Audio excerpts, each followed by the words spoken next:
табибони ӯзбекистонӣ ки таи 3 рӯзи ахир кӯмак ба ҳамтоҳои тоҷики худ дар муқобила бо коронавирус дар тоҷикистонро шурӯъ кардаанд, ҷараёни ташхис ва мушаххас кардани гирифторони бемории COVID-19 дар кишварро нокофӣ медонанд.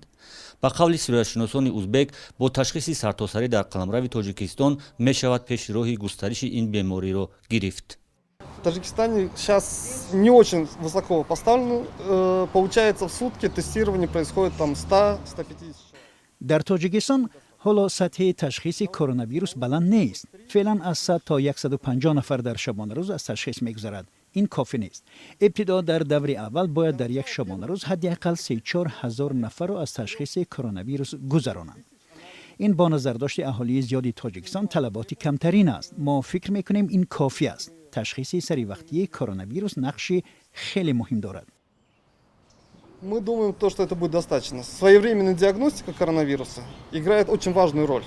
сироятшиноси узбек мегӯяд, дар ҳамдастӣ бо мақомоти вазорати тандурустии Тоҷикистон тарҳи таъсиси озмоишгоҳҳои ташхиси коронавирус дар қаламрави кишварро таррезӣ доранд.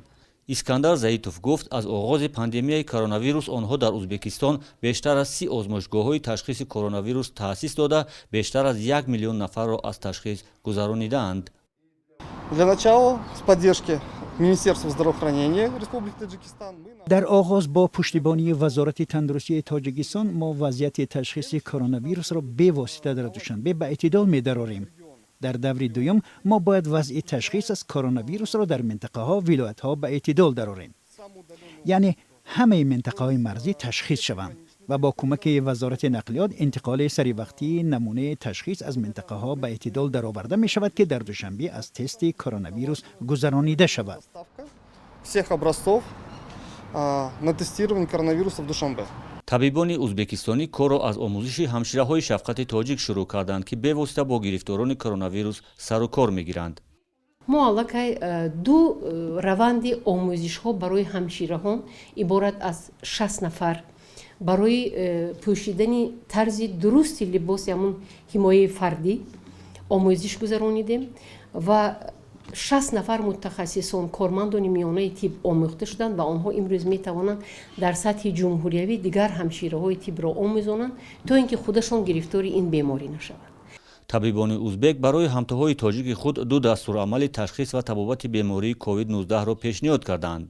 ҳамчунин бо таъсиси як видеоконференсия бо ҳамтоҳои тоҷики худ аз манотиқи кишвар ки мустақим бо беморони коронавирус сару кор доранд табодули таҷриба карда ва машваратҳо доданд. имрӯз яке аз тавсияи онҳо ташкили маркази зеҳнӣ аз ҳисоби сармутахассисони соҳа ва инчунин ходимони илм пешниҳод карданд ки мо аллакай фармоиши онро ташкил кардем ва барои гузарондани машваратдиҳии ҳамин кормандони соҳаи тандурустӣ дар ҳама минтақаҳо тавассути технологияҳои иттилоотонии имрӯза мусоидат мекунад ва кӯмак мекунад. табибони узбек мегӯянд, онҳо мустақим бо беморони гирифтори коронавирус дар Тоҷикистон сару кор намегиранд ва рисолати аслияшон тавсия, маслиҳат ва табодули таҷриба аст.